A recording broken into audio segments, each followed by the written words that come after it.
రై ఏంట్రా కలపడా? ఇసుకలో రావు కలుపుతున్నావా? రావులో ఇసుక కలుపుతున్నావా? ఇసుక ఎక్కువ కలుపు. ఇలా అయితే జరిగినట్టే మన వ్యాపారం. రే మీరేంట్రా ఏమన్నా జీడిపప్పులో కలుపుతున్నాం అనుకున్నారా? మినువులో కలపాలరా? ఇక చెన్నై చేయండి, చెన్నై. అలాగే మల్లయ్య గారు ఆ సైజులో రా రా రా.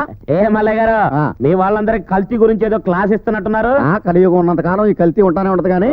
ఈయనెవరో ఆనంద్ గారని మన వరప్రసాద్ గారు కొత్త మేనేజర్. నమస్కారం సార్. నమస్కారం. నమస్తే. రండి కూర్చోండి కూర్చోండి కూర్చోండి. అదేంటి సైజులో నుంచోబెట్టి మాడతావు? రై అయ్యగారు కల్తీ లేని కాఫీ ఒకటి పెట్టరా. వదిలేండి. ఏంటి కమిషన్ మాట్లాడుకోవడానికి వచ్చారా? కాదు, ఇక నుంచి సరుకులు ఇవ్వట్లేదని చెప్పడానికి వచ్చారు. అదేంటి రాజకీయ పార్టీలు జెండాలు మార్చేసినట్టుగా సడన్ గా ఇలా ఫ్యామిలీ పాలసీలు మార్చేస్తే మేము ఆగిపోవాలి సార్. మీరు మా దగ్గర కొన్న సరుకుల్ని కల్తీ చేస్తున్నారని తెలిసింది. నేనా? కల్తీనా? అటు చూడండి. 10 కేజీల మినువులకి 1 కేజీ మట్టి కలుపుతాను. అది మామూలు మట్టి కాదు, ఒండ్రు మట్టి, చర్మానికి మంచిది. తప్పుకో సైజులు.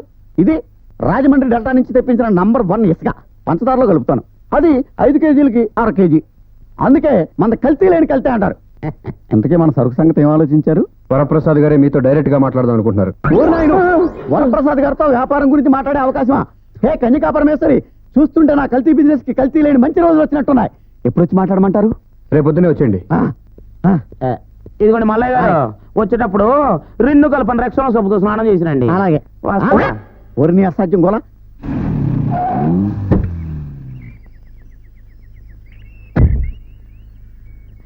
సార పప్పు అదేదో పప్పమ్మ, ఏం పప్పులే.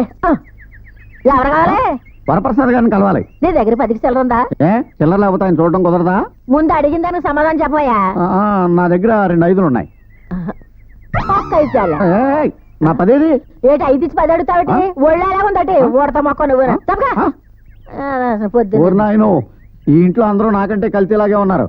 ఎంటర్ అవగానే కమిషన్ కొట్టేసింది. అయిపోయి వీడు ఇక్కడికి వచ్చాడేంటి? హలో హలో, పనుంటూ మామూలు పిల్లొచ్చుగా నువ్వు రావడం దేనికి? ఇంక మీతో నా పని లేదు. ఇవాళ నుంచి వ్యాపారం అంతా వరప్రసాద్ గారితో. ఆయన్ని కలవమని ఎవరు చెప్పింది నీకు? మల్లయ్య గారు రండి.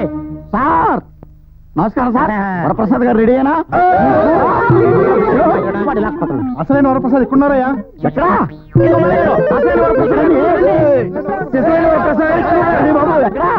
అసలైన వరప్రసాద్ గారు లోపల ఉన్నారయ్యా. రండి.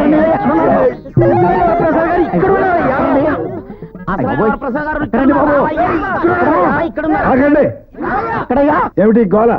మల్లయ్య గారు ఆయనే వరప్రసాద్ గారు. సార్ నమస్కారం అండి. నా పేరు మల్లయ్య. ఏం కావాలి? మీరు ఇచ్చే బిజినెస్ కావాలి. దాని మీద నాకు వచ్చే కమిషన్ కావాలి. బిజినెస్ ఏమిటి, కమిషన్ ఏమిటి? అదేంటండి, సంవత్సరం కాంట్రాక్ట్ ఇస్తానని పిలిచి బిజినెస్ ఏంటి అంటారేంటి? నేను నిన్ను పిలిచానా? ఎవరెత్తను? మల్లయ్యని కమిషన్ ఏజెంట్ సార్. ప్రతి నెల మన ఇంట్లోంచి వెళ్లే బియ్యం, పప్పులు, సబ్బులు, పౌడర్లు ఇతనే కొంటారు సార్.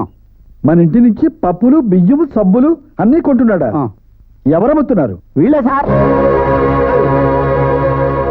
ప్రతి నెల మొదటి శనివారం రాత్రి ఈయన టెంపో మన ఇంటి వెనకాల ఉంటుంది సార్. ఆదివారం పొద్దున్నే సరుకు నా గోడంలో దిగుద్దండి.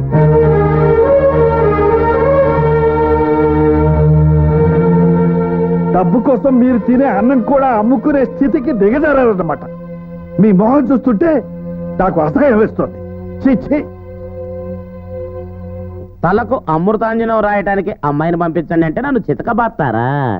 ఇప్పుడు అయ్యగారు కొట్టిన దెబ్బకు మీరు ఒళ్ళంతా ఆముదం రాసుకొని పడుకోండి. బాగా